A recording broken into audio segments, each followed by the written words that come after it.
Slipknot has put heavy rock back at #1 on the Billboard 200 album chart for this week.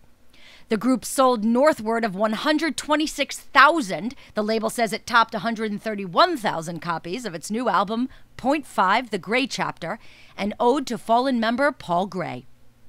The band not only lost Paul, but they parted ways with drummer Joey Jordison at the end of last year. The group has done limited press on the album, but while it may have hurt a smidgen, the group's first album since 2008 never eluded the notice of its dedicated followers, known as maggots. The guys were not one to rush into things.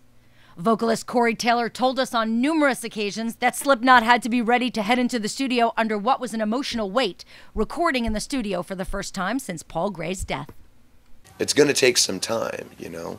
The tour went really well that we just did, so that's a step in the right direction.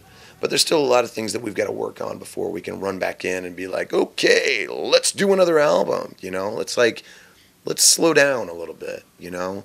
It's here if we want it.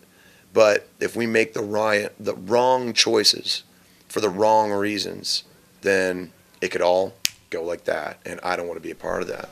The effort was released the same week the band took over California for their self-curated Knotfest, which led to the Prepare for Hell tour launched earlier this week. The band won't stay at the top of the Billboard 200, however.